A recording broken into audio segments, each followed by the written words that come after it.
Akhirnya Chu Fang kenyang.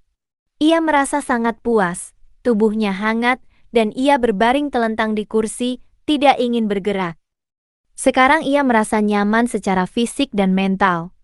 Rasa lapar yang mengerikan beberapa waktu lalu begitu menakutkan, dan setelah keluar dari kondisi itu, ia justru merasakan kebahagiaan. Seluruh meja dipenuhi piring, sangat bersih, semuanya habis dimakan. Chu Fang sedikit linglung. Berapa banyak makanan yang telah ia makan? Apakah ia benar-benar menjadi gentong nasi? Tidak jauh dari situ, Wang Niu dengan perut buncit sedang tidur mendengkur. Rasa kantuk melanda, Chu Fang juga tidak bisa menahannya. Ia kembali ke kamarnya dan langsung tidur. Tidurnya sangat nyenyak, sampai matahari sudah tinggi keesokan harinya barulah ia bangun. Perutnya keroncongan lagi, ia terbangun karena lapar. Chu Fang terkejut. Mungkinkah sepanjang hari ia hanya akan menghabiskan waktu dengan makan dan tidur? Bukankah itu berarti ia menjadi babi? Wang Niu sudah bangun sejak lama. Makhluk ini berkeliaran kemana-mana, menghabiskan semua buah-buahan di ruang pendingin. Belum puas, ia datang menuntut makanan dari Chu Fang. "Jangan terburu-buru, nanti aku akan membuatkanmu rebusan daging sapi," kata Chu Fang dengan kesal. Ia mengeluarkan sepotong besar daging dari freezer dan masuk ke dapur. Wang Niu membelalakan matanya, lalu menjadi cemas. Kedua tanduk emasnya memancarkan cahaya, hidungnya menyemburkan asap putih, seolah-olah ia akan berkelahi dengannya. "Pergi sana, jangan mengganggu. Ini adalah stik babi," kata Chu Fang dengan hati-hati. Pada akhirnya, Wang Niu makan banyak stik babi dan merasa rasanya enak. Ia bersenandung dengan bangga di sana. Adapun Chu Fang, ia dengan tegas merebus sepanci daging sapi. Ia dengan sungguh-sungguh memberitahu Wang Niu bahwa itu adalah daging kambing. Rasanya agak amis dan tajam, tidak cocok untuk dimakan olehnya. Wang Niu terlihat curiga, sesekali melihat ke panci itu. Ia membuka mulutnya beberapa kali, tidak tahu apakah ia ingin mencicipi, atau ingin mengatakan sesuatu. Bagaimanapun, pada akhirnya ia tidak menyentuh panci itu. Sapi sialan ini, hidungnya terlalu sensitif. "Setelah ini akan merepotkan bagiku untuk makan daging sapi," gumam Chu Fang dengan rasa bersalah. Pada saat yang sama, ia menggerutu. Hanya seekor sapi, tetapi ia malah suka makan daging. Yang sedikit membuatnya lega adalah, porsi makan kali ini berkurang banyak, tidak setakutkan kemarin. Sesampainya di halaman, ia meraih meja batu yang berat dengan satu tangan, mengangkatnya sedikit di atas kepala dengan satu tangan, dan merasa itu terlalu mudah. Chu Fang ingin melihat seberapa besar kekuatannya. Ia mengincar batu lanskap di halaman. Batu ini tidak ringan. Dulu, beberapa orang berusaha keras untuk mengangkutnya, beratnya sekitar 6 hingga 700 kilogram. Batu itu tidak kecil, sulit untuk dipegang, tetapi Chu Fang memeluknya dengan erat, lalu mengangkatnya dengan kuat. Batu coklat besar itu langsung terangkat dari tanah. Akhirnya, ia menjatuhkannya ke tanah dengan bunyi bang, dan tanah sedikit bergetar. Chu Fang tertegun sejenak. Kekuatan kedua lengannya saat ini sangat mengejutkan. Ia benar-benar bisa mengangkat batu seberat itu. Ini bisa dikatakan menggemparkan dunia. Jika ini dilihat oleh orang lain, mereka mungkin akan ketakutan di tempat. Kekuatan ini lebih dari 10 kali lipat dari orang biasa. Ia bergumam. Setelah itu, Chu Fang mengeluarkan stopwatch dan pergi keluar halaman. Ia bersiap untuk menguji kecepatannya. Ketika ia melesat keluar dengan suara swoosh, ia langsung merasakan angin menderu, dan pepohonan di kedua sisi tubuhnya dengan cepat bergerak mundur. Jarak 100 meter, hanya butuh 3 detik. Chu Fang tercengang. Meskipun kecepatannya belum mencapai 10 kali lipat dari orang biasa, ini masih menakutkan. Itu jauh melampaui batas kecepatan manusia yang tercatat, membuatnya merasa tidak nyata. Untuk waktu yang lama, ia hanya terdiam.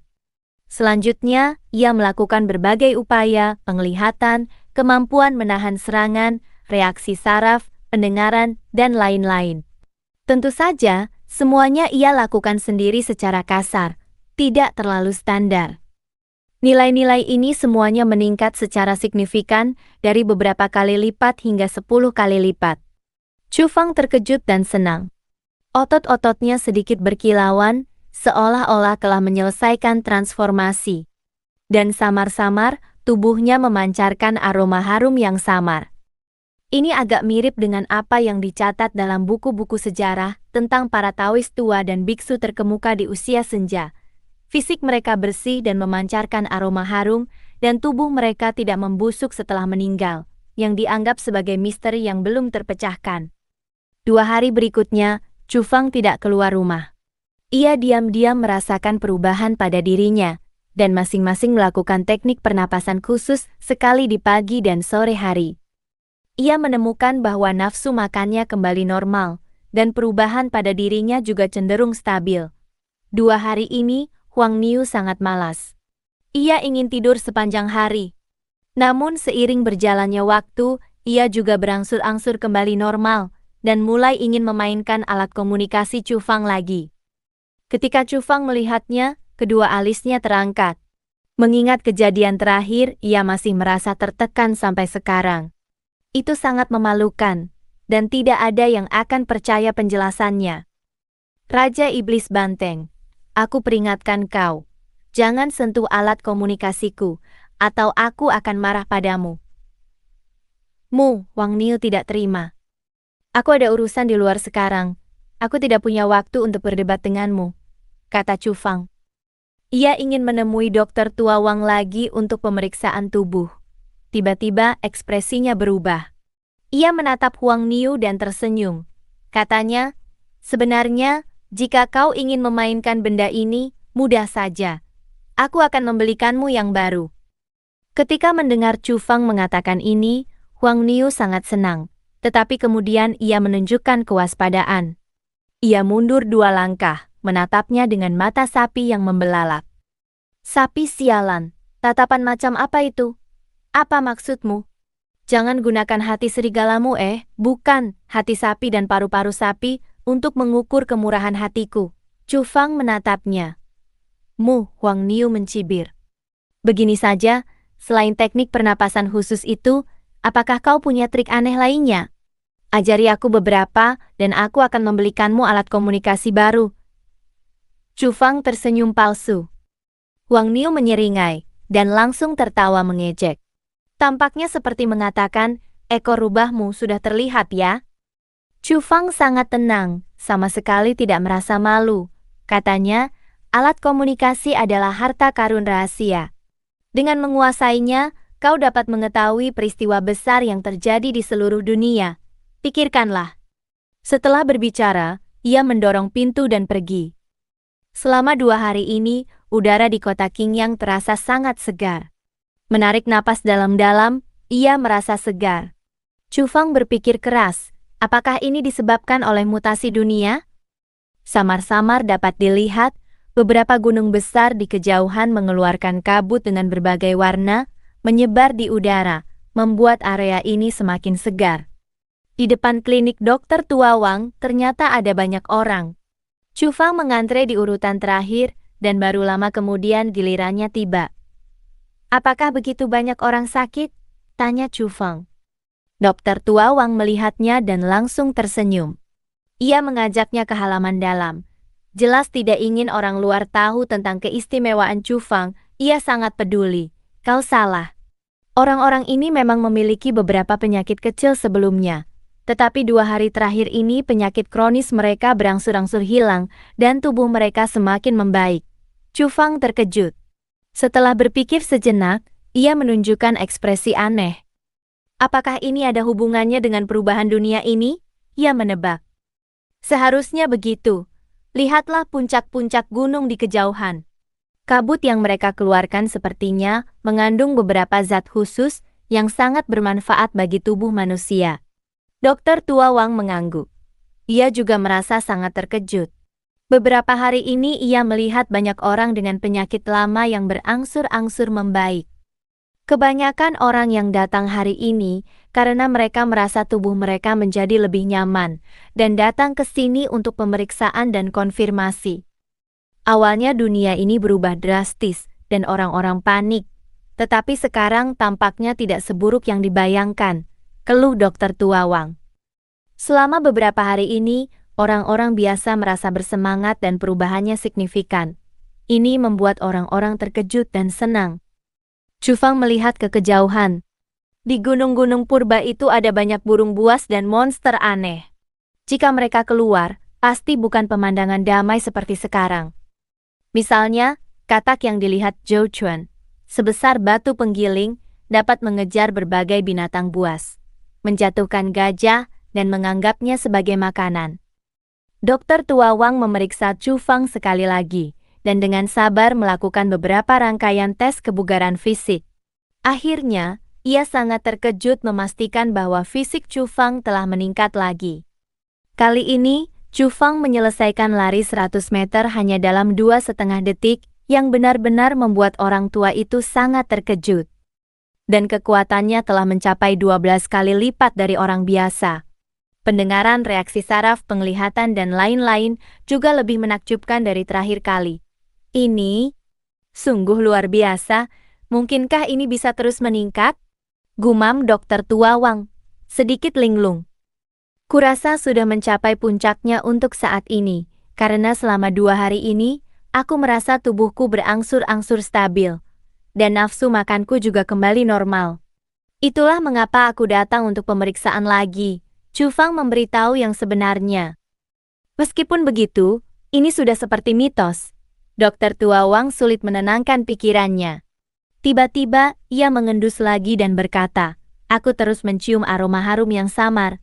Apakah itu berasal darimu?" Ia sedikit tidak yakin, menunjukkan ekspresi terkejut. Chufang mengangguk. Setelah Dr. Tuawang memastikan bahwa itu memancar secara alami dari tubuhnya, ekspresinya membeku, hampir membatu. Ia merasa sulit dipercaya, lalu menunjukkan ekspresi kaget. "Ini? Bagaimana mungkin?" Ia tercengang, menatap Chufang, dan tidak bisa berkata-kata untuk waktu yang lama. "Apakah ada masalah dengan ini?" tanya Chufang. "Tentu saja ada masalah. Ini, jika di zaman kuno, ini pasti masalah besar. Beberapa Taois tua dan biksu terkemuka, ketika mereka hidup lebih dari 100 tahun, mungkin akan memancarkan aroma harum ini. Ditambah dengan kekuatan dan kecepatan seperti itu, di zaman kuno, ada pepatah yang disebut tubuh menjadi suci. Ada pepatah seperti itu? Chufang terkejut. "Ya, tubuh menjadi suci," Dr. Tuawang menjawab dengan pasti. Chufang tertegun, ini benar-benar agak mengejutkan. Beberapa catatan kuno, meskipun terlihat sangat misterius, tidak bisa sepenuhnya disangkal. Beberapa di antaranya masih dapat dipercaya, kata Dr. Tuawang. Ia mahir dalam pengobatan barat, tetapi latar belakangnya adalah pengobatan Tiongkok. Ia meneliti dengan sangat mendalam beberapa buku medis kuno, dan bahkan berkecimpung dalam beberapa resep pil. Beberapa di antaranya adalah buku kuno dari Taoisme dan Buddhisme, jadi ia tahu banyak. Batas kemampuan manusia seharusnya bisa ditembus. Bukankah kau contoh nyata? Dr. Tuawang menghela napas. Katanya, beberapa orang di zaman kuno juga pasti bisa melakukannya. Misalnya, Sakyamuni melempar gajah. Kedengarannya sangat misterius, tetapi jika kekuatan fisik seseorang cukup kuat, mungkin ia benar-benar bisa melakukannya. Menurutnya, Buddha juga hanya manusia, tetapi karena kekuatan fisiknya sangat kuat, ia bisa melempar gajah. Sakyamuni melempar gajah. Taois memindahkan gunung. Adalah manifestasi dari tubuh menadi suci. Bahkan setelah orang-orang ini meninggal, tubuh mereka tidak membusuk dan memancarkan aroma harum. Semakin banyak Dr. Tuawang berbicara, semakin bersemangat ia. Terlihat bahwa ia sangat tertarik dengan catatan-catatan kuno itu. Terutama melihat contoh hidup seperti Chufang, ia semakin tidak bisa tenang. Saat ini kau pasti belum bisa melempar gajah, tetapi itu membuatku mengerti bahwa batas kemampuan manusia memang mungkin untuk dicapai. Dr. Tuawang ingin membedah Chufang dan mempelajarinya dengan cermat. Chu Fang buru-buru bangkit berpamitan dengannya dan melarikan diri dari sana seolah-olah dikejar. Di jalan, Chu Fang memikirkan banyak hal.